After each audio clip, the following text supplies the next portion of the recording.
My name is Jerome Ferry, along with cameraman Alan Eggers, are doing an interview with Everett Lunning, a Cedar Rapidian for many years. Everett, where and when were you born? I was born in Hardin County, Iowa, near the little town of Radcliffe, in December 9th, 1919. What was your folks' name? My mother's name is Anna, and my father's name is Clarence. And incidental to my birth was I was born in the same room in the same house as my father 20 years prior. Really? What was your dad's occupation? Initially, he was a farmer, and farming was difficult in the early 20s, and he had a big farm sale, and following that moved the family to Cedar Rapids, and then worked at Quaker Oats initially. What year did you? 1923. So you've been in Cedar Rapids since 1923. Well, excuse me, I had an interlude in there. We moved away in 63 and then moved back to Methwick in 2001. Okay. 2001. Okay. You grew up in the Depression. Did Yes. you have to get any odd jobs to help your folks? I did. I had a job almost every year that I was junior high school in Franklin and all the way through Washington and Franklin later on, right? I got a little bit ahead of myself. Where did you go to grade school? Arthur School initially, and then Polk School. What are we looking at here, Everett? Well, that's the Polk School Orchestra. And at that time, the city Department of Education owned most of the instruments that you're looking at. And they found a student to fit every instrument that they had in their organization, and they had an instructor to give everyone the necessary fundamentals so they could form an orchestra. Was this quite common, or was this kind of unique to Polk? I think it was common because during the Depression, there weren't many families that could own an instrument, even though they were not too expensive. And then if they did, very likely they wouldn't be able to afford private lessons. So the school system did that. Were you one of the boys that sat by the window practicing the violin while your buddies went by going to a ball game and tried to taunt you a little bit? Quite possible. Quite possible. Did you enjoy playing violin? I did. I didn't like to practice like I should, but when there was a group together, we really enjoyed it. Yeah. Did you continue with that throughout your life, playing the violin, or try to? I'm sorry to say I continued on till the 11th grade in high school. Then I got a job. I had enough credits that I could leave school at 2 in the afternoon and go to my job. And the instrument kind of took second place from then on. I eventually, unfortunately, it dropped it. Let's check your memory bank here. Back when you were growing up, in the 20s, in the early 30s, did your folks have, say, a refrigerator? Oh no, we had an old ice box. And the home we lived in, since I have 2 brothers and 2 sisters, space was precious, and the ice box had to be out of the back porch. Wasn't room for it in the house. How did you preserve the meat? Well, there wasn't much meat to be preserved, although my father did buy a half hog, and my mother and I cut it up and fried it down. And if you're familiar with this, she had a 20-gallon crock. She'd put a layer of fried pork chops, cover it with lard, pork steak, so forth. So we had a crock full of pork that was going to be preserved by the fact that it's covered with lard. Is that what they called cold packing meat? No, not exactly, but it would be certainly a substitute for it. How about running water? I don't. Yeah, at this time we did have running water. First house we lived in Cedar Rapids, we did not have running water. Did you have bathroom facilities, or did you have to have an outhouse? The first two houses we lived in had an outhouse, and then they had inside facilities. Any fond memories about the outhouse? Well, Like going out there at night in yeah, the dark? since my father lived his life on the farm and didn't come to the city till he was a grown person, he remained a farmer all of his life. Wherever he rented a home, it had to have good gardening facilities and large garden facilities, because with many kids as he had, our potato bin used to be larger than our coal bin. And he'd rent every vacant lot within reason of our house. Sometimes we'd have 5 vacant lots that we're cultivating for garden. Were you near Indian Creek when you moved to your second home? Yes, that was our playground. A lot of fond memories. Yeah. Yeah. One thing I wanted to ask you, back in this time period, it was common for gypsies. They were nomadic people that traveled the country. Oh, yes. And do you have any memories of any yes, I gypsy? The gypsies were still moving by horse and wagon. They didn't have automobiles. And 32nd Street Northeast was a common route that they would travel. And they'd cross First Avenue at 32nd Street, going essentially east. They'd go by Mount Calvary Cemetery, cross Indian Creek, then they had a big campground. And that's where they would stay, only for one night, usually. I don't remember them staying longer than that. And we could hear them playing their violins and their other instruments and dancing and singing from where we lived. And gypsies had a reputation that the parents wouldn't let their children wander around those nights unattended or supervised.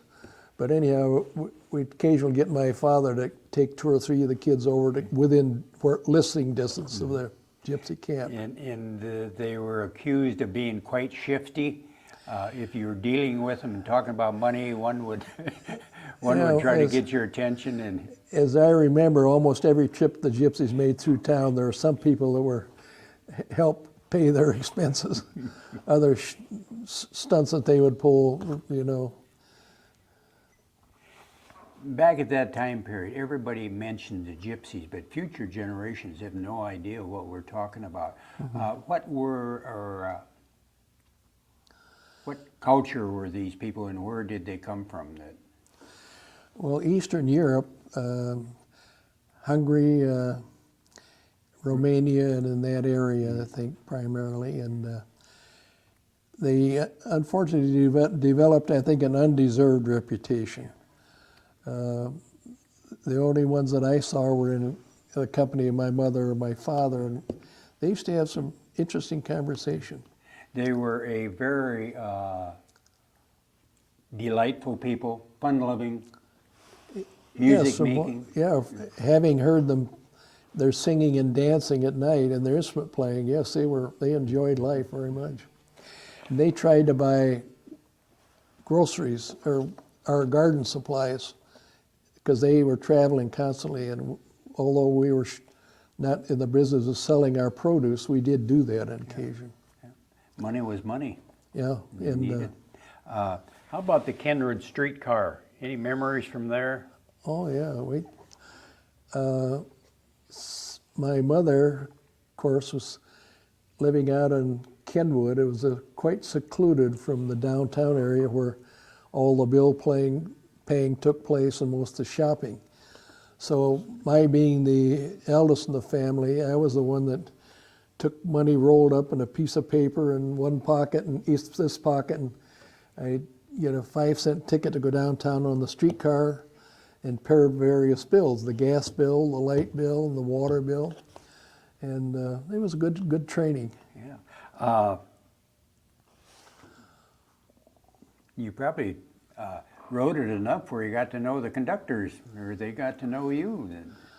I don't recall that. Was this back in a day where the neighbors helped watch other neighbors' children so they wouldn't get in trouble, or Yeah, they're much more close than they are in this the generation? mothers assisted one another. They'd go shopping and leave their children in the care of another mother. That was a common. And then they took turns. All the boys used to get their hair cut at the same time. And we went down to the barber college, and you get a 5-cent haircut or a 10-cent haircut, depending on. What was the difference? You got a beginning student for a nickel. You took your chances for the. What was there for young kids to do? To get in trouble or to stay out of trouble, or hobbies? Well, when we lived in Kenwood, Indian Creek was an important part of our activity, summer and winter. Most of the kids learned how to swim in the summertime, and then we had ice skating in the winter. And it was agricultural land. The home where we lived was built on land that belonged to a neighbor. He was an aging farmer, and he still kept cows in the pasture along the creek. And one of the things that we usually were present when he had to go down and rescue his cows on what we used to call a cloudburst. Charlie Quatch would take off all of his clothes except his overalls and a rope, and he'd go down to Indian Creek, and all of his cows would be gathered in the only hill in his pasture. And he'd always put the rope around the same cow. She was the lead cow, and he'd have to swim part of the way across the pasture with this cow swimming behind him. We'd all the kids in the neighborhood gathered to see this. Did you have a slingshot as a kid? You probably didn't have BB guns yet. Did you have a slingshot? No, as a matter of fact, I was an adult before I owned a BB gun. We had a slingshot. We made a lot of homemade slingshots. You were telling me about Plant Lachotte. Excuse me? Plant Lachotte was in operation at that time? Yeah, La Plante Chote had a budding factory and a lot of punchings from the holes they made in sheet metal. And that's what we used for ammunition for our slingshots. Yeah. Would there have been a lot of rabbits in the neighborhood? You know, I don't remember rabbits. There undoubtedly were, but I think maybe the adults harvested them and the squirrels also. You were never good enough to pick off a rabbit with a slingshot with that. It would have been an accident. Iron paladin. I don't remember anything about that. Yeah.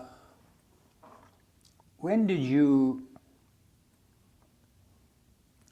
become acquainted, but when were you aware of a young man by the name of Arthur Collins? Yes, I walked by Arthur's little factory going to Arthur School. Where was this little factory would have been? It would have been about where there's a film manufacturer or film dealer on between 28th and 30th Street, even now on the east side of First Avenue. And Arthur's little shop was in that group of buildings. And at that time, he was making crystal sets that he sold at Kresge's department store for 99 cents. That's what they made a little radio out of? Yeah, it's a preliminary radio. You had to... Yeah, I think they called them Germanian diodes. They hook a couple of wires to them. Yeah, and you had to find the busy spot. Mm-hmm. Yeah. Yeah, well, that was a fun part of it. That was before the 29th Street plant. Wouldn't it have been? It must have been his home because this is very simple Very small facility he little shop. had, right. Mm-hmm. I really didn't know him. I know who he was, but he was, I don't know, he must have been 20 years old, or 15, maybe 20 a years little older than you were. Right. Tell us about Plant Lachute. What were they manufacturing at this time? It was the beginning of earth moving machinery. Their first product, I think, of any significance was a bulldozer blade. And they were fitted entirely on Caterpillars. And Caterpillar was apparently more and more difficult to negotiate with. And eventually, Choate tried to build a tractor, unsuccessfully. He had several local people, I think, invest money in his work, but Caterpillar still was the final mover of this equipment. In LaPlante, or a plant, that was a different gentleman that joined They up were, with... yeah, LaPlante Choate, they joined eventually. And they had other products that I'm not familiar with. Was that, did that become Ellis Chalmers later? No, I No? don't think so. I think that was Ellis Chalmers moved in later on, but I don't think LaPlante Choate had anything.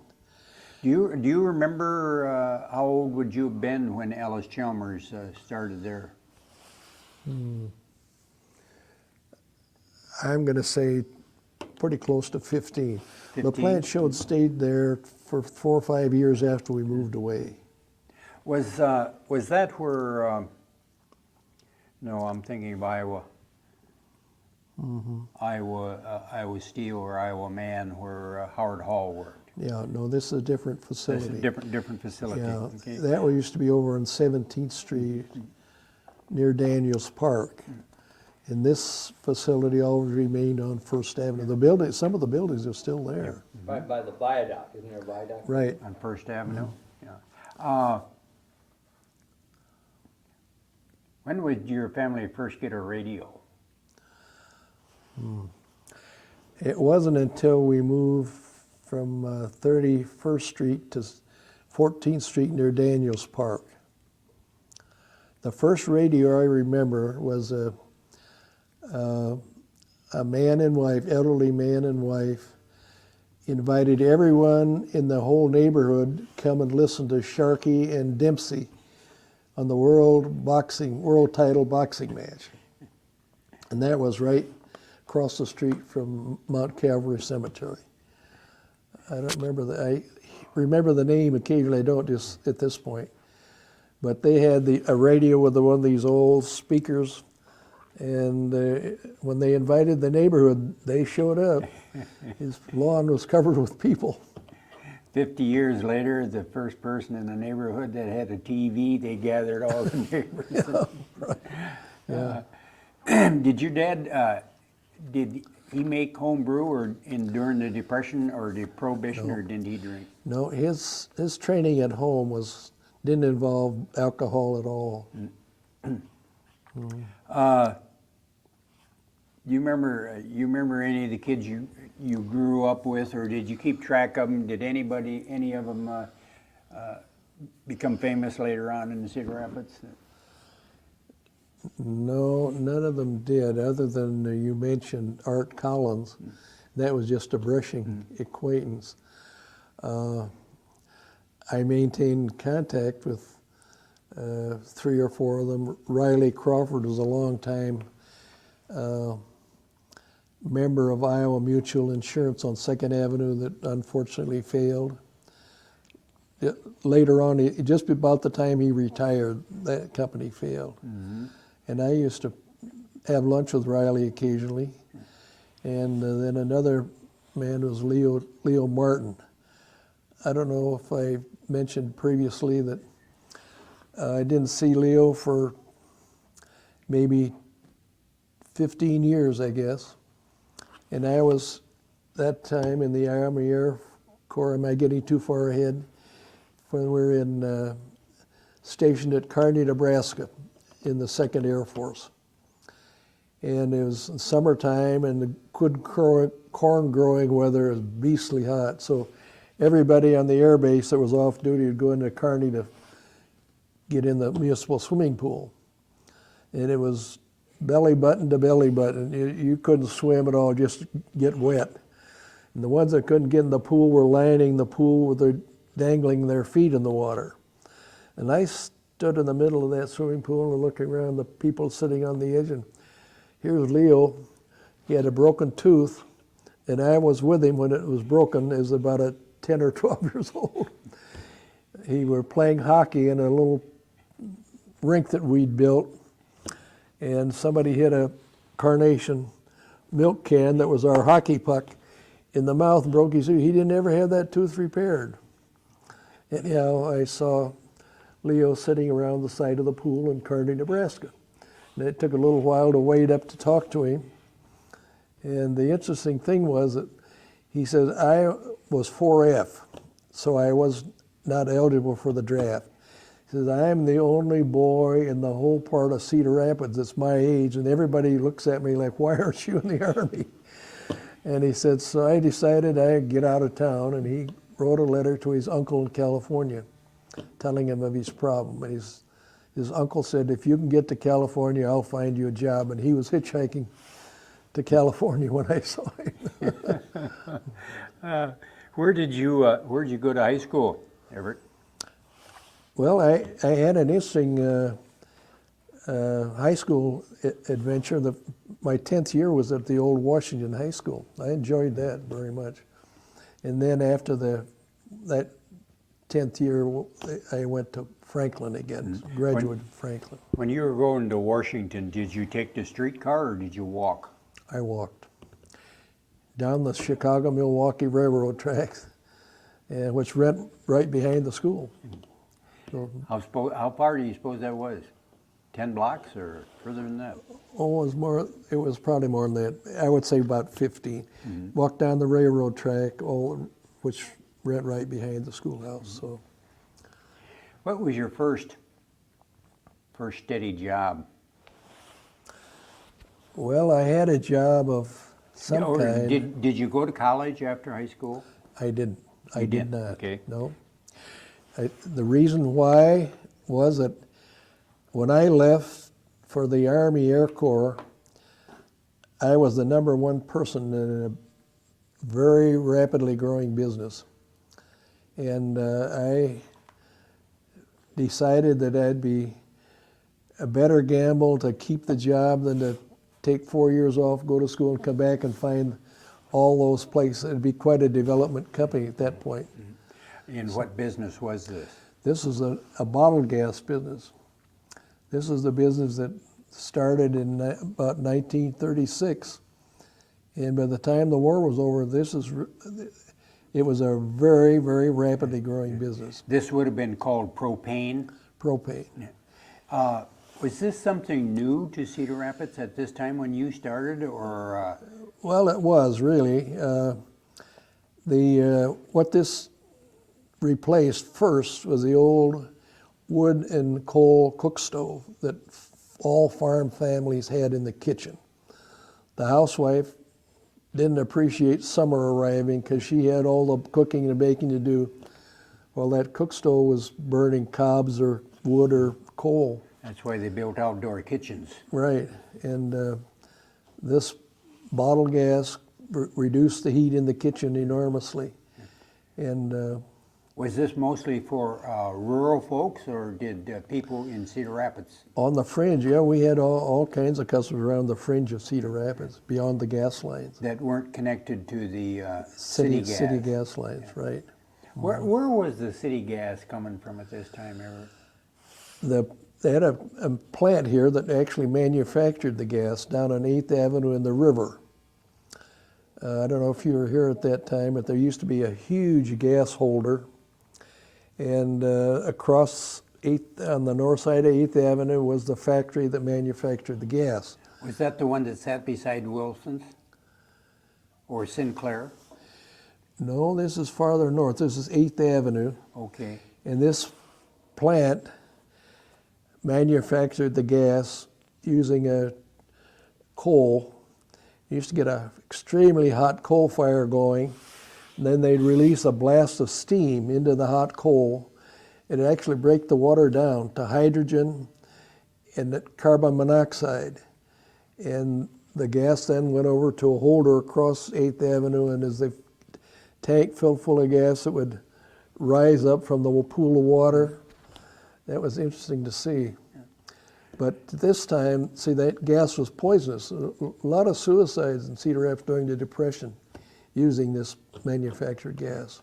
And there probably wasn't any artificial smell in it, so they could detect it. Yeah, carbon monoxide is odorless, and it was used for the Depression years was unfortunately filled with a lot of suicides. Was there any competition at this time as far as propane was concerned, or was this company that you started out, was that the first company in Cedar Rapids? Yeah, the propane was a byproduct of gasoline refining, and for years it was flared down in the oil fields. They didn't get the equipment developed to compress it to a liquid and handle it as a liquid until after the World War II primarily. How would this been sold to the customer? Did it have a special container or something? Yeah, it had a steel tank that held it as a liquid under pressure. And if they released the liquid through a regulator, that liquid in a little container of gas would supply hundreds of cubic feet of vapor. Did I ask you what the name of this business was? It was Rapid Gas Corporation. Rapid Gas, okay. Rapid Gas. We had a competitor, probably a little bit better known, was butane gas. Where did this propane come from? Down in the, it was a byproduct of the refining of gasoline. As I said early on, they didn't have the equipment to handle it. It was high pressure and so forth, so they flared it. Hundreds and maybe millions of gallons were flared till they finally developed the compressors to compress it in the steel tanks that could hold the pressure. You mean flaring it, mean burning it off at the top of the stack? Right. And then how did they ship it into Cedar Rapids? Tank cars.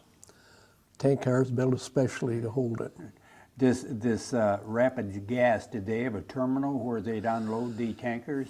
Yeah, we had down on 22nd Avenue and A Street. We started out with an 18,000 gallon tank, and we could unload 10,000 gallon tank cars into this tank. And eventually we had 30,000 gallon tanks down there. And we used to get 4 and 5 tank cars at a time that we could unload. Would this been located down to what we call Mount Trashmore or near Mount Trashmore at this time? Just north of Mount Trashmore. Mount Trashmore was a big rock quarry at the time. Concrete Materials Company excavated hundreds of thousands of yards of limestone. Limestone, Out of that's there. what they mined out of there. Made a huge depression, and then they filled that full of garbage, and eventually it became Mount Trashmore. I'm sure this was a very deep hole. Did it fill with water from the river? They had some water problems that they could pump out easily. It wasn't an enormous flow. Was this a large operation, this quarry that did they Yeah, have railroad going in It there? eventually was acquired by a national corporation. Martin Marietta Corporation owned it toward the end. And then they had the more deeper and deeper and the larger it got, they had more and more complaints from the neighbors for blasting. You know, they were saying it was breaking their best china and this sort of thing. You were telling me about a unique story about right in that location there was a brick factory years ago. Yeah, A Avenue and A Street and 22nd Avenue has a lot of history. The bottled gas company had problems raising capital to grow. And one of the interesting events in the financing of that business was that the man that owned it in the early years was telling his barber in the Roosevelt Hotel about his financial problems. And the barber said, Irv, he said, the chair you're sitting in hadn't cooled down from the man previous that sat there telling me how if he could find a business that would hire his new son-in-law, he maybe would put some money in it. And that night, Irv Tucker had $10,000 from this investor. And then on, he had no more financial problems. This man had enough funds that anytime he asked for $10,000, he'd get another $10,000. Well, what about the brick factory? You was telling me that they used to float brick out of there downriver. Oh, yeah, that was one of the interesting things. Later years, I became a developer of nursing homes, and I developed a home in the town of Columbus Junction, which is on the Rock Island Railroad as Cedar Rapids is, and it's also on the Cedar River.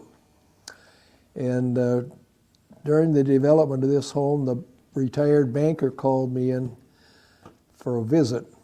And he says, I think I can tell you something about your city that you don't know about. And I said, well, I bet you could too. He says, and I'd be interested in hearing it. He says, well, so when I was 8 years old, my father took me to Cedar Rapids with the architect of this particular bank.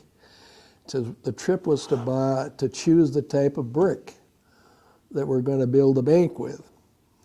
And he says, I had a great experience, and he says, I think I could tell you something that you don't know. He said, we got on the horse cart or carriage in the depot in Cedar Rapids. I was only 8 years old at that time. My father, the architect, and the driver of the horse and buggy, or horse and whatever it was. And all the while I was enraptured with the story he was telling about all of this town here was built by a man that built this packing house we were driving by. He said he had trouble keeping employees, so he went to Bohemia and brought an entire village to Cedar Rapids. He brought the priest, the burgomaster, all of the leather shoemaker, and everyone. Brought the whole village to Cedar Rapids, and provided the employees. And that's how Cedar Rapids got its Czech population. At that time, it was a fourth or more Czech. Mm-hmm. And we finally got to the brick factory, and it was really a bustling, large facility that my eyes were popping constantly at what I was seeing. It said they had loaded these bricks that came out of the kilns onto a huge box, and it turned out to be a barge, and this box was on a carriage with wheels, which ran on a steel track. And once this box was full of bricks, they'd let it down to the riverbank, and as they permitted it to roll into the water, this box would float. It was a barge, and they'd tie up that barge to a stake in the riverbank. And they told us that when we had enough barges filled with bricks, we'd get a good solid shower upstream. When that water gets Cedar Rapids, we're going to untie all of those barges. We're going to float them down to Columbus Junction. And they did that. And that's how they built the bank in Columbus Junction. And they built the bank in Columbus Junction with bricks from Cedar Rapids floated downriver on What an interesting story. I think that's the first time that Alan and I probably ever heard that in all the interviews we've done. Mm-hmm. So when you first started at this place, what was your starting wage? Was it Rapid Gas? Rapid Gas, yeah. Well, that's. You remember? Yeah. In fact, I think I started at $1 a day. $1 a day. $5 a week. Yeah. 5 days a week or 6 days a week? When I got to the point where the draft board was taking good attention to my freedom, I was making $1 an hour at that time. I was the number one man next to the boss. Really? I got $40 a week and time and a half for 4 hours on Saturday. So I got $46 a week. And that was probably a pretty good It wage. was pretty good at that back time. then. It was. And without a college education, right out of high school. Right. What was your duties when you first started? Well, my title was I was a superintendent, and all of the fellows outside of the office were under my direction, I guess you'd say. Yeah. And we had 8 or 10 fellows that were about my age, and we had developed quite a large dealer organization. Most every towns like Cascade, Monticello, and Delhi all had a hardware man or somebody that sold bottled gas. It was a real thriving business. And this all took place before the war. The organization, the initial organization, yes, started before the war, and then when the war happened, no more tanks were available, so everything stopped absolutely dead in the water until the war was over, get more tanks. Where were you in, what were you doing at the time of the Pearl Harbor on December 7th, 1941? Yeah. You remember that day, what you were doing that day? A friend and I were hunting quail down in the Missouri-Iowa border.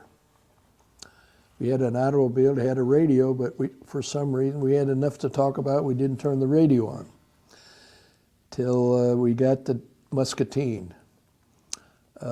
We stopped for a sandwich in Muscatine, and we opened the door of this sandwich shop, and the radio was blaring. Everyone else was stunned. They couldn't talk. And Carlton Bourne was telling the world radio audience about what happened at Pearl Harbor. Well, at this time, do you think, did you have the feeling this may change your whole life style? Were you I don't eligible? remember. Were you eligible for the draft at this time? Oh, I had a draft card at that time. Everyone had to register at 18. So I was quite aware of the fact that my draft card was going to be something that's important to me. I had to. Did you enlist, or did you sit back and wait for the call then? Well, as my name got closer and closer, I kept making more and more frequent trips to the Air Force recruiting officer on the second floor of the post office. And he had a quota to fill for men for pilot training, and he was having trouble filling it. Initially, you had to have 4 years of college to get into the Army Air Corps as a pilot. And he said, it isn't going to hold. He says, I haven't filled my quota any month since this started. And he said, I'm sure it's going to change. And it did. Dropped it to 2 years college. And I kept going in his office because I knew the draft board was going to find me eventually if I didn't get in his. Anyhow, he said, 2 years isn't helping. He says, I haven't filled my quota yet. And finally, they dropped it to a point where they say anyone that can pass the test can join the Army Air Corps.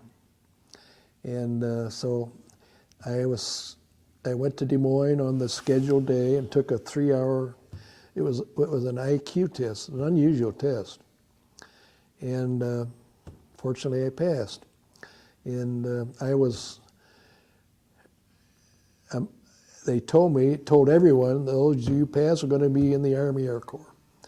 And that's all they said. They had nothing formal, nothing signed, nothing official.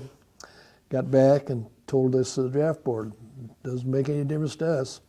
One of these days we're going to call you and want you to be down here with your bags packed. And so I told the Air Force recruiter in Cedar Rapids that this is what this fellow told us. Now, better find out what's going on. And finally, I did get the notice that on such and such a day I had to appear at the at the draft board, which was in the Guarantee Bank building at that time. They said you had to be down at 8 o'clock in the morning to get on the bus. Go to, Des Moines? yeah, down at St. Louis. What was the name of it? Fort Leonard Wood. Anyhow, finally, what happened was they called everyone that passed the test to come to Des Moines, and everyone was sworn into the Army Air Corps at that time. Then it was official. Didn't have to worry anymore about being drafted. Did they tell you they were going to make a pilot out of you, or they have other duties? They couldn't do that. You're going to have to qualify to be a pilot, but you're in the Army Air Force. If you failed as a pilot, you could become a bombardier or a navigator, all on flying status. So we didn't know really until we completed our training what we were going to be. So when you did go ahead and get a pilot's license? After I passed the test, we were sworn in so the draft board wouldn't trouble us anymore. And then they didn't have facilities built for people to train. When I finally I'd already been sworn in, it was advised to be packed and ready to get on the train. The troop train started in Davenport. As it went across the state, they had more and more men get on board till the time we got to Council Bluffs, where the train was filled with 320 men. And they told the conductor that we don't want you in Santa Ana, California for, I don't know how many, it was over 3 weeks. The place isn't ready for you. So this train wandered all over. It went to the Royal Gorge, it went to Salt Lake City, it went to Las Vegas. We made a tour out of it. Anyhow, we got down to Santa Ana on the designated day, and we still slept in tents when we got there. What year would have this been? This was in 1942.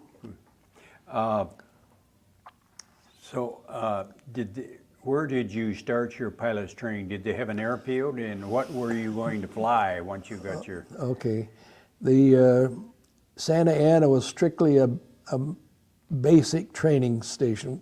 We learned our right foot from our left foot. We knew how to carry a rifle, and we knew how to strip it and this sort of thing. We could have been basic training for the infantry. We went through a thorough infantry training, and then when again a space available, they didn't have a place for pilot training until we were sent to a civilian training place in I didn't think I'd ever forget that, a beautiful little town, Santa Maria, California, in a private training base. It was operated by civilians. And I thought, I says, if this is what it's going to be in the Army Air Corps, I'm all for this. We didn't have barracks, had like a hotel accommodation. The food was absolutely fantastic. But the next time we found out there was a different type of training bases. So where did you take your flight training then?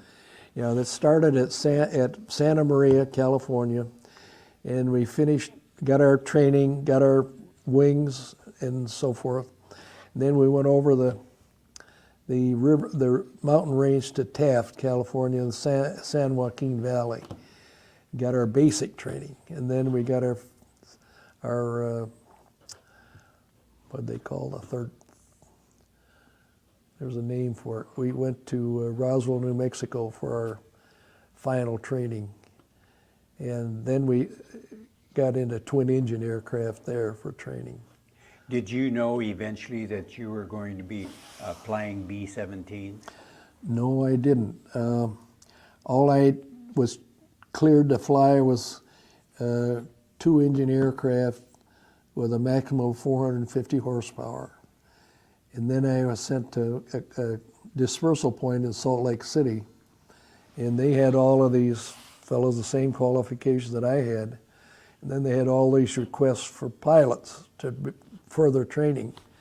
And I wound up in Boise, Idaho. And I knew it was going to be B-17s by the time I reached Boise, Idaho.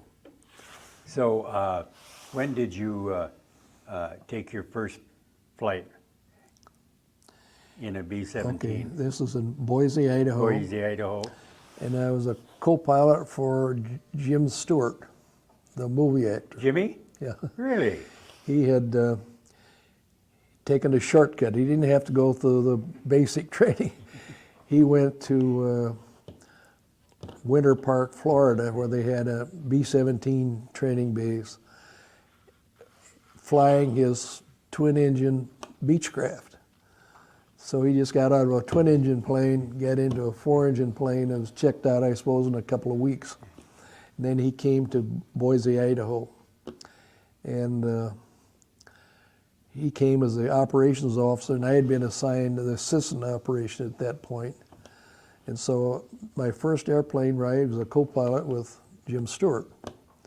And I had 4 or 5 more flights with him later on. Would this photograph we're looking at here, would that have been when you got your wings, Everett? Yes. Roswell, New Mexico. What were you in? Were you called like a squadron? Initially, yes, from Boise, Idaho is where we were formed into a squadron. What was their plans for you, your squadron? Assistant operations, squadron operations. Our whole unit that was being formed was called a wing. It had 4 squadrons. But I was to be a squadron assistant operations officer. Was this in the Pacific or the Atlantic theater? B-17s entirely were for Europe, England specifically. There was some B-17 activity in Africa. Did you ever fly to Europe? No, I was a member of the last wing formed to go to England as a group. They had a specific air base completed in England for the unit I was in. They had developed a problem in the cockpit in England because the 2nd Air Force and the 3rd Air Force were both training B-17 crews. And they had formed a different pilot cockpit procedure in each Air Force. And as they got into the combat units, this was causing problems.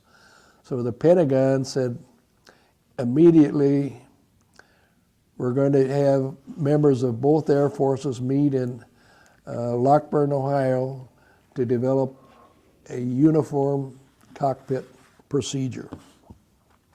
And so I was taken out of the unit I was in. It was the 339th Bomb Squad, or bomb group, and sent to Ohio for two months of developing a new checklist.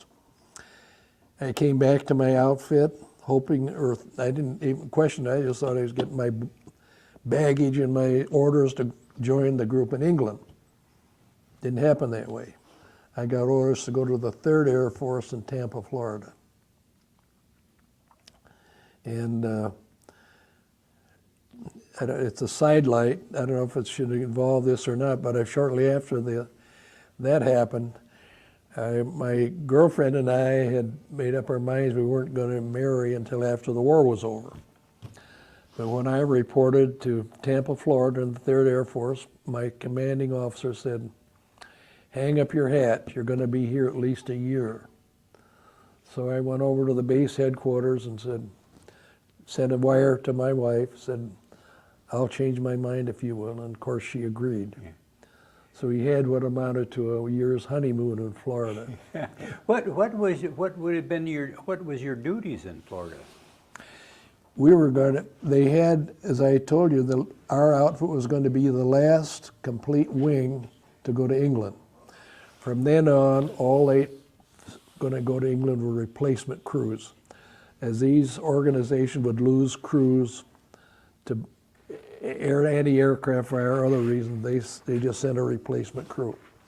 So what I did was in Tampa, Florida, I was part of a training group for replacement crews for England. Just one of those things.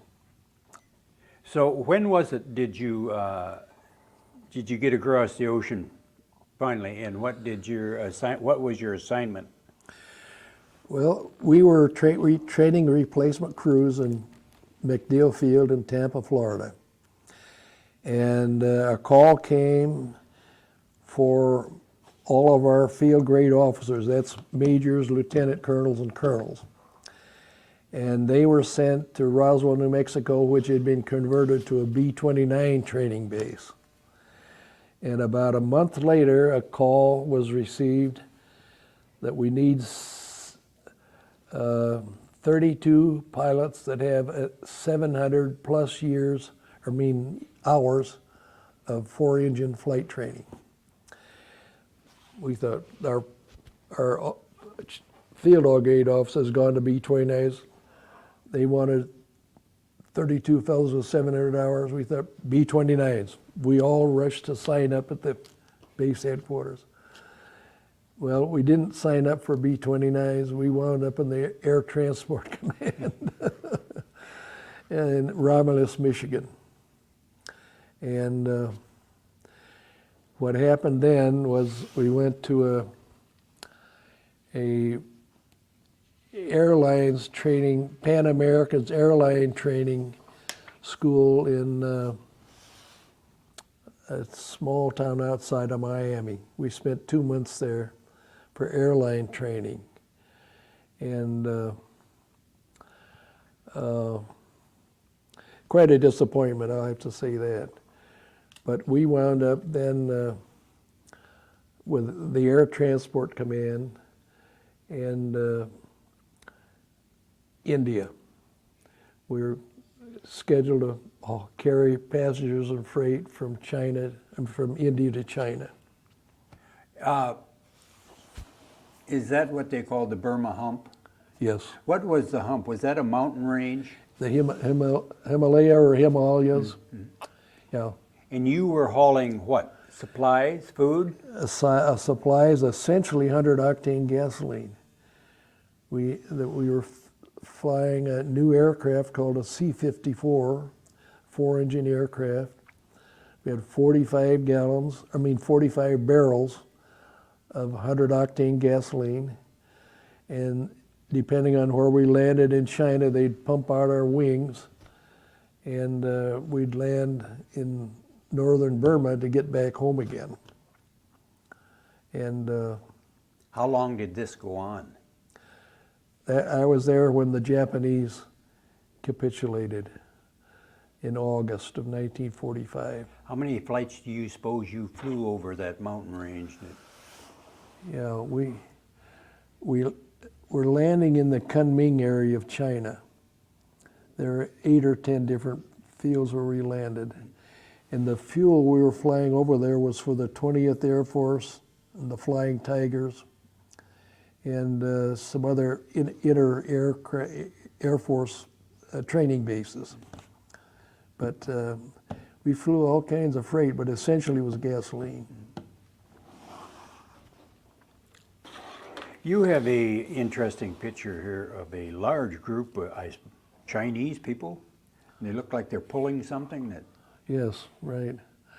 Well, not having heavy equipment that we see in the United States in building aircraft landing strips, this group of people are pulling a huge roller to prepare the extension of runways for four-engine aircraft. Prior to the arrival of four-engine aircraft, the only airplanes flying in there were the C-53s, a twin engine. And so the big airplanes needed more length, and this crew is extending a runway. And I think that's in Luliang, China. That was their manpower. That's probably the equivalent of a bulldozer. Mm-hmm. When did you see, what do I want to ask you? You were hauling supplies into China, and then what happened when the Chinese finally surrendered? The Japanese, I'm sorry. Japanese, right. Yeah.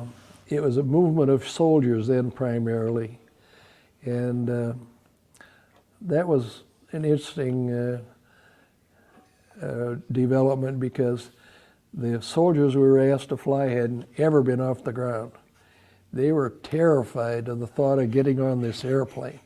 In fact, their controllers had rifles with bayonets mounted, so they had to give them a little encouragement to get up in the airplane. And but that had a good side of it too. The greatest thing in my experience was the exhilaration these Chinese soldiers had when they got off the airplane. They were slapping each other on the back and saying, "My God, we survived, and it was actually fun." I wanted to ask you earlier, I know you were young at this time, but you were flying nothing but aviation or gasoline. Yes. Right. Transport. Did that make you a little nervous? What if somebody shot at you? Well, I tell you, I think most pilots followed, or I followed the general feeling of all these fellows. Before we took off, I inspected every one of those barrels for leaks. And we wouldn't permit any leaking barrels in the cargo at all. And from then on, the fellows that loaded the planes were very careful. They had a leaky barrel, it didn't get on the airplane. And I don't know of any airplane that had a fire on board in flight that had to ditch and let the airplane go or anything like that. Everything was done very safely. You never had a Japanese fighter pilot try to take a shot at you? No, didn't have that. I can't say that I was ever in danger from any enemy aircraft. Yeah.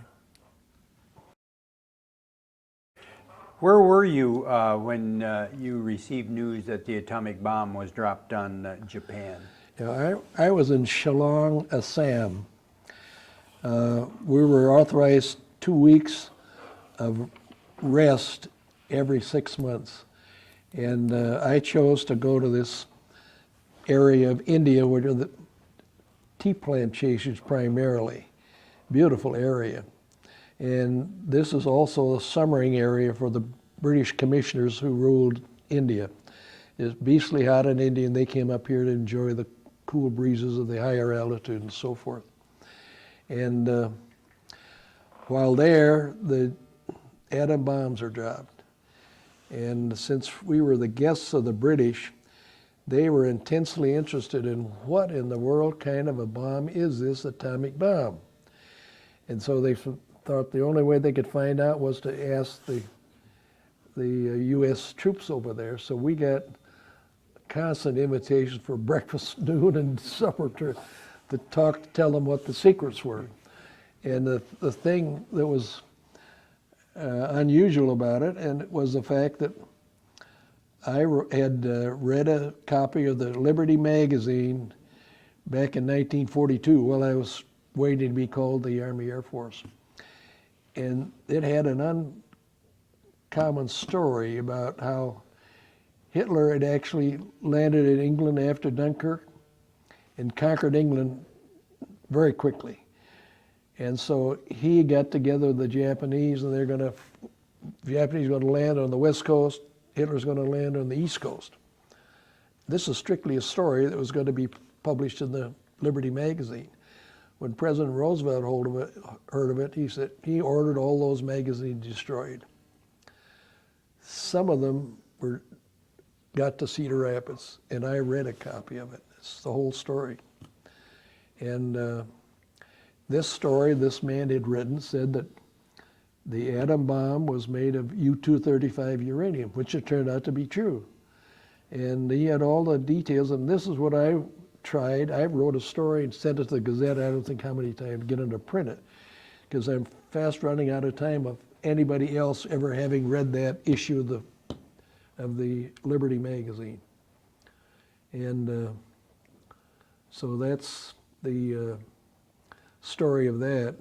I I told the British people what I knew about the U-235 uranium, and some of those people who were long military men. They said, impossible. That's rubbish.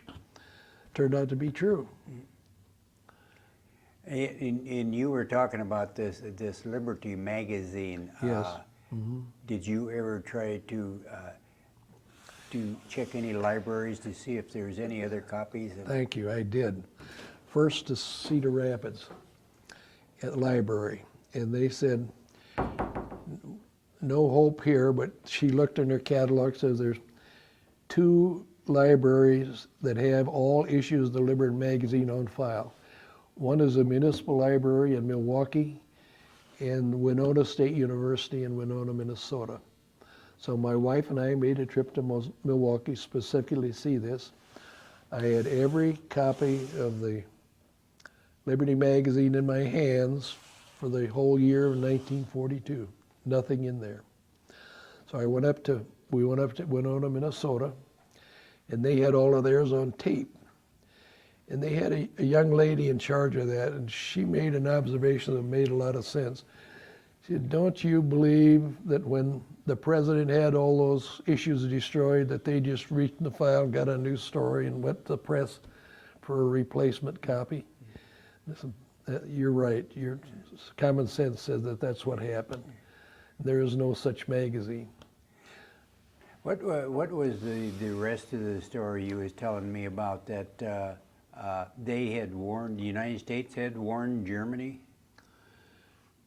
Oh, yeah, right.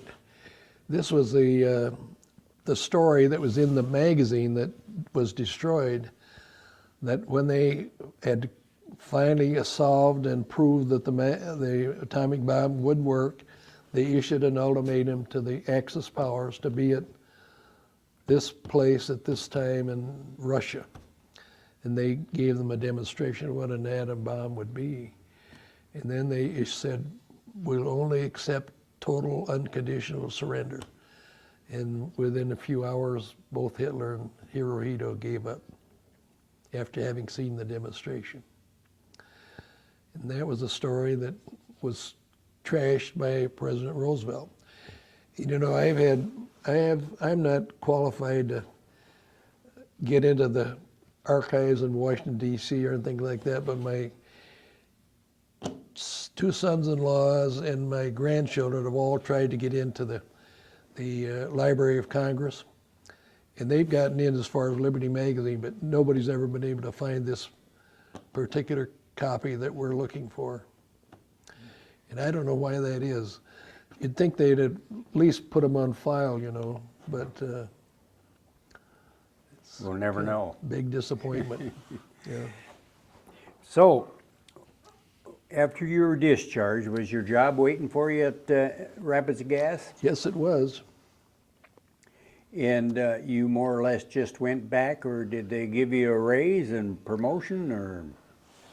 Well, excuse me, I think I kind of put the harness on where I left it. There had been some new developments when materials became available. The boss and the investors, the president and the investors had built an entirely new building, bought several carloads of wrecked aircraft, and they were melting this down into ingots. And then they're going to make covering for these LP gas installations outside a farmhouse using this aluminum. Mm-hmm. That was I imagine by shortly after the war that propane was being used throughout the country in small towns. And it grew enormously. Did- There were new appliances, you know, you get gas refrigerators, they were clothes dryers came on the market, just enormous activity. The stoves, all the stoves that were out there, did they have to be converted over so they'd handle LP, or could they just switch? And Yeah, they had to be a conversion if they go from natural gas to LP. how'd they convert them? Was this expensive? No, it isn't really expensive. Propane has more than twice as many BTUs per cubic foot as natural gas. So they had to put on new orifices for the burners so they'd reduce that amount of fuel going into the burner to compare with the natural gas. Did Rapids Gas expand? Did they merge with anybody at this time? Yes. Well, we're getting into an entirely new area now. The man that I began working for had this new source of finance, and I wasn't privileged to see the contract he had with his financial backer, but I think it had a clause in there that for every $1,000 they invested, it gave them an option to buy so many hundred shares of stock. And at one point, within 2 years after the war was over, and he kept going back for more money, they called him up in his office down on 22nd Avenue and said that we want to have a board of directors meeting tomorrow. He came back from that board of directors meeting in about an hour, and you couldn't talk to him. He was out in the middle of 22nd Avenue, walking back and forth, mumbling to himself. And I knew he wasn't well, so I went out to talk to him, and he said, "Leave me alone." I said, "I'm thinking." I said, "Irv says you could do a lot better if you'd go home and rest." And he says, "I'll do that eventually," but he says, "I have to think now." What had happened, he'd gone back to the people supplying the capital, and they told him, "We own one more share than you do. Sorry, you're no longer the boss." That's what happened. And who was this? What was the name of going to be the name of the company from? Well, as it turned out, they weren't going to change the name. They were going to change the decision making from Irv Tucker, Mr. Tucker was the president, to their investor group. And eventually they realized that they didn't know enough about the business to really operate it. So they called him back for another meeting. And they had decided that we think Irv knows more about this business than we do. We want you to buy the business back. We're going to tell you what the price will be. And he didn't ever accept that. He took cash, and this foundry, he was aluminum foundry and so forth, he took cash in that foundry. And so as it happened, that we had another company about the same size as ours operating out of Des Moines, and those two companies were merged. What was the name of this other company? They're a Thermogas company. So Thermogas and the Rapid Gas joined into what called the Rapid Thermogas Company. And it turned out that all of the companies, the management in both companies are pretty much like ours. We had 5 gas plants in our group. And my brothers are managed 2 of them. The other 2 are managed by a fellow that came back from the war, Army, or Air Force, as we had. Same thing was true of the other group. All young guys wanted to make the company grow and grow rapidly. And the new president we got was a very progressive person. He intensely believed in employees owning stock, so he put on a big employee ownership stock. So we all participated in things. It was an unbelievable story. Because I imagine this business was exploding. It did. It started to get to the point where farmers were using a large amount of it, and they got from the 100-pound tank to the submarines, you know. The 500 to 1,000 gallon pound tanks. This excellent tractor fuel. You know, it had. Was they still shipping it in by rail car, tanker cars? It did until early 1950. The president of our company got a telephone call that says, "Do you know that there's a company buying your stock every time it comes across the board?" It was on the New York Stock Exchange. said, no, I don't know that. He says, well, I do. He says, I'm a registered agent that includes your corporation. And so the president said, well, what should I do about it? He says, well, if I were you, he says, I'd pick up the phone and call this guy and see what his intentions are. Well, it turned out that there was a new pipeline being built, and this guy was buying stock. And the president found out that he was going to buy enough stock so he'd get a seat on our board of directors. Says, when I invest this kind of money in a pipeline, I want to make sure I have something to go put through it. And so that's happened. And then less than a year later, he got another telephone call from the same man. He said, well, there's a competitor building a pipeline now. He says, I'm going to buy your stock till I own it all. And that's what happened. We were taken over by a company called MAPCO. Very good arrangement. That pipeline you're talking about, is that the one that comes, it's between here and Iowa City? They have a terminal? Yeah, it is. It starts in Hobbs, New Mexico, and it has a terminal in Iowa City, one in Janesville, Wisconsin, one in St. Paul, Minnesota. You were telling me, well, back in 1913, they were using this propane to run automobiles, or they were building automobiles to run on propane. Excuse me, Brazil was Brazil was the first country to do this widely. But it's an excellent motor fuel and got a lot of politics in it. The gasoline people didn't want this to move in too strongly. Yeah. Did you use it in your own equipment and on all your trucks, or? Yeah, almost all. That was true almost entirely. I had it in my car. Was there a lot to you had to do to an engine to make it capable of burning propane? Well, other than the storage, fuel storage, it wasn't that difficult. It was usually common. They had two carburetors, one for propane and one for gasoline. Just flip a switch and it would. Was this I imagine by this time, this was a multi-state after MAPCO took over. This is, how big of an area did this cover? Midwest? Wasn't long till we bought competitors, and we were operating from Iowa, Illinois, Wisconsin. We were in 15 states very shortly. I can tell you, it became from having a heck of a lot of fun to being not very much fun. It was really got to be work after a while.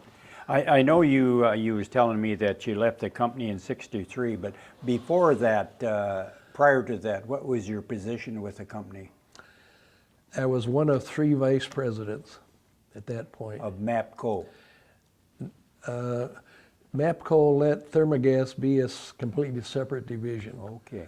So we were controlled by MAPCO, but we were operating separately. Okay. So you were vice president, one of 3 of Right. Thermogas. Right.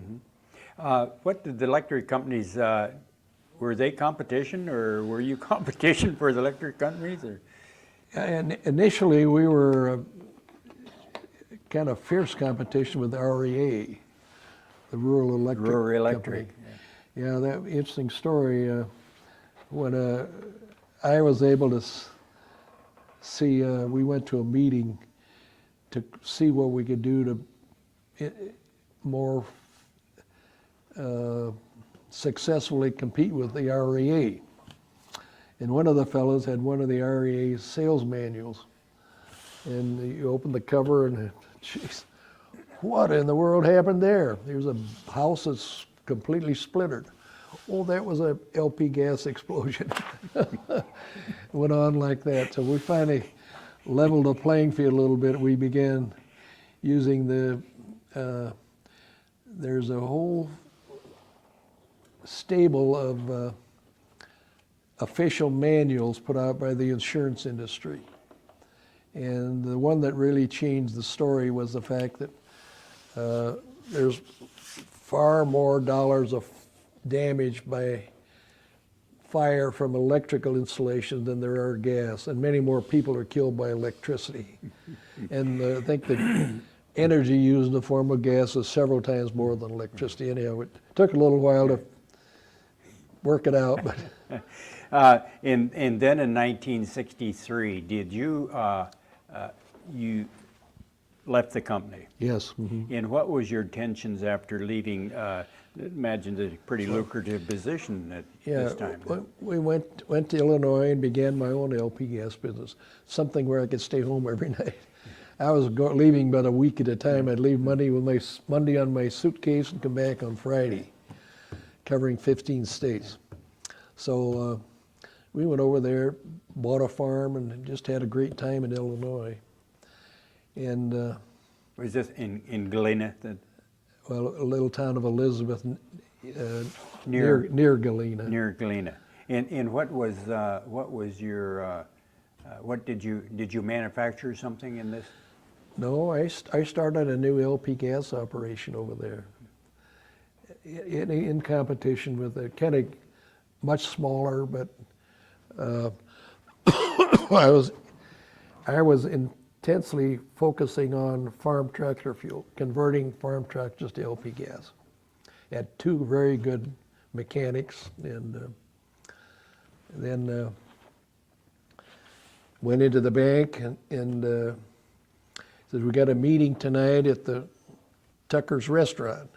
We'd like to have you there." And we got up there, and here's a man telling about nursing homes. He said, "Elizabeth has been trying to build a nursing home for several years." And this man was suggesting how it could be done. It was a good presentation anyhow. After it was over, everybody was selling everybody else stock in a new corporation. Yeah. And I, of course, told him I got other different places for my money. I don't want to be a part of a nursing home. But Wasn't you telling me that you had a wire forming business? yeah, that was a little later, right? The nursing home thing really took over as far as my life is concerned. Yeah, I developed. Oh, okay. This nursing home business. What was involved in this? Was it a building? Was it a chain group that built nursing homes? And Well, the parent company had the engineering ability, had the architectural ability, didn't have direct access to financing, but had a huge success of financing these $750,000, $800,000 nursing homes. And to give you an idea, the nursing home in Amana is one that I developed. One in Vinton, the Lutheran home in Vinton, 34 of them. And they're a great benefit to community. The nursing home is usually unless there's a high school in town, it's usually the biggest employer in town. And it provided a lot of jobs. If you have a nursing home that accommodate 80 people, will have 120 employees. You know, great for a community. Was there any? Did you put up any in Cedar Rapids? No, Vinton and Amana are the nearest ones. Usually in small towns. We didn't get involved in the large cities. Did you have the foresight when you started this? Did you see far enough down the road where there were going to be many baby boomers going to be in need of nursing homes 20 years down the road? Could you see that far ahead, or was it a good enough business at that time? Well, specifically, I can't say yes to that, but our format was that before we would seriously get into discussion about nursing homes, we wanted to develop the need. We accomplished a certificate of need by a survey of the whole community. And a number of people, the age breakdown and so forth, and then we come into a community meeting and say, well, you need a 50-bed facility, or you need a 60, or you need an 80. Usually they built something smaller than the certificate of need would show. But it would be locally owned, great employment for the community, plus the care that it give the older people. Irv, was this something that you headed up, or was this a group you joined up with? I became involved in this thing through the fact that I had gone to Illinois to begin a new gas business. And they invited me to attend the first meeting. And I resisted getting involved in this thing. But anyhow, the banker was relentless. Every time I'd put my nose in that bank, he said, "Get your checkbook out." Anyhow, I wound up being one of the members, 25 members that did form a corporation, and we built the nursing home. And I've learned a lot of things living in small towns, and one of the things I learned as of this event was that I agreed to become a stockholder, but I still wanted to run my gas business. So I came to a meeting one night, and after they sold the stock, and they said, "Well, you didn't attend the last meeting. We elected you president. You sit over here." So as the president, and then I became acquainted with all the developers from the headquarters of this nursing home corporation, and they convinced me that I should do a little sales work for them. And anyhow, from there it went to that, and I leased my gas business and what I had developed for 4 years. And the success I had in those 4 years in developing nursing homes far and away exceeded the gas business. So I made a deal to sell it to this man on a contract. Of course, you had a great background in salesmanship, coming up through with Rapid Gas. Yeah, I felt that I've had a lot of experience in that area and enjoy it too. So anyhow, something else that would happen as we came to more and more territories, and we were looking for 25 people every time we developed a nursing home. A lot of these groups almost insisted that I be one of the 25, and I didn't refuse. And they were all good investments. Not one of them failed. So that turned out to be a benefit too. So when was it you finally decided you're going to retire? What year? Oh, Or did you retire? I didn't really fully retire. I slowed down considerably in the nursing home activity. We had younger men coming in, and I would assist them, help in the training and so forth. And then one afternoon, a man called, it happened to be a Sunday, and he'd talked to my brother who operated a bowling alley in Galena. This young man had been up to see him to buy some stock in this wire forming business, he said.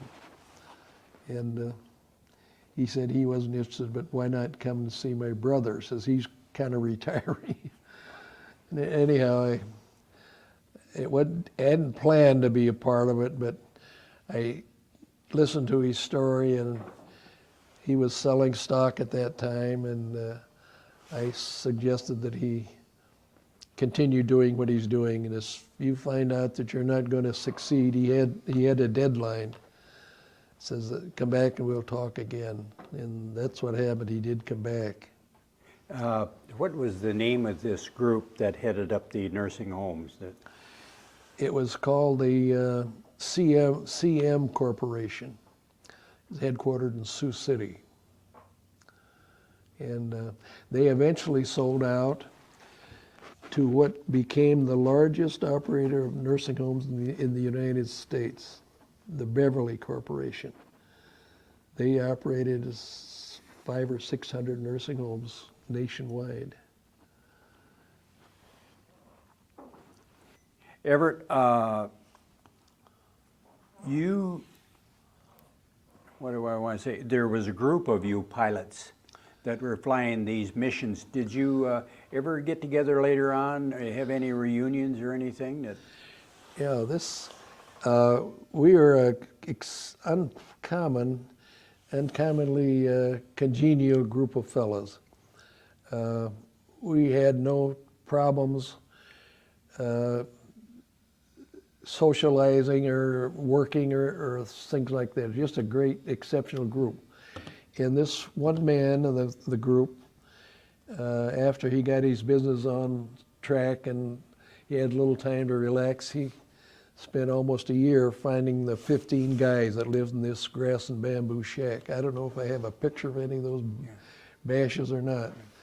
But anyhow, it was I visited with him in Cleveland, Ohio, one time as I was on my way east, and he suggested we ought to have a reunion. So I volunteered to have it in Galena, Illinois. Did it have a name? This group have a name? Or? We just operated a Basha 96 was the number of our Basha. This picture here of you and your wife, evidently you held one of these reunions. We hosted the first Basha reunion. And What did Basha, B-A-S-H-A, what did that stand for? it's a type of building that was rather common in India. It's woven bamboo for walls and a thatched roof. And in our case, they had brick floors. A lot of them were dirt floors. And they're raised a little bit so the water wouldn't accumulate. But all that we used, excuse me. Go ahead. As far as we were concerned, it was just for sleeping. It took us about 8 or 10 hours to go to China and back. And then we slept for 6 or 8 hours, and then from then on we'd take a shower, and time we'd go to the mess hall and have dinner. We'd get back, we're usually having a note on our pad, be ready at such and such a time, you're going back again. I don't think I asked you, what was your wife's name? Ann. Ann? A-N-N. Was she a Cedar Rapids girl? Temporarily, I didn't really meet her till her family had moved to Sioux City. Okay. And there was an air base in Sioux City. And This picture we're looking at here is this group, what is there, nine men there that was with your group. How many was there altogether? 15. 15. And this is what was left of the group, or couldn't some of them make it? I honestly think that this was probably only part of a group. Some of these fellows are reaching an age where their health wouldn't permit them to leave home. So this is probably those fellows that were physically fit. Are those still held, those reunions still held? There are only 3 of us left. And one lives in San Antonio, one in Eau Claire, Wisconsin, and myself. I had forgotten this one here. Hiking the Appalachian Trail. Yeah, right. That was a ill-advised. I'd always wanted to try it, and so I conditioned myself hiking through the Eagle Ridge Golf Course in Galena with 70 pounds of potatoes in my backpack. And it was a good exercise, and but I wasn't really ready for the Appalachian Trail. The trail is divided into zones, and each zone has its own hierarchy in maintenance, location of the trail, and some of those groups that administered their section of the trail made that into an unbelievable obstacle course. Oh man, some of those things are tough. And so at 63 years old, I didn't survive. I think I made 130 miles. Was this the real Appalachian Trail, or were you in training? No, this is a real thing. That's the trail? Yeah. So you Starts did? down in Georgia. Yeah. And I got most of the way through the national park down there. Your heart was willing, but your flesh was weak. Well, I went through a period of 3 days where it rained. Well, in the first week, I was in 2 10-inch snowstorms. But then we got into 3 days of really tough rain, and I got soaked and got a cold out of it, and I didn't want to be up there with pneumonia. So. You had said that you had 2 brothers and 2 sisters. Irv, are they still living? Any of them still living? Where did you fall in their age-wise? Yeah, I'm the oldest. You're the oldest? Oldest of the Yeah. children. Yeah. So are they, your brothers and sisters, still with us? They all are, and they're quite healthy. We are a much blessed family. I have one brother who's unfortunately had 2 wives die. Other than that, there has not been a death in our family, other than my parents. Everyone's still alive in relatively good shape. The number's up in the 90s now. The 5 children, their children, grandchildren, great-grandchildren now. Evidently you have longevity in your genes. We do have. You enjoyed good health most throughout your life? Yes, I have had excellent health till a year ago. I've had most of my health problems this last year. I realize this is an older picture. I think you said 1985. Yes. This is your family and your My grandkids? family, right. You want to point them out? I'm here. This is my wife. This is our oldest child, a son, Everett. And this is our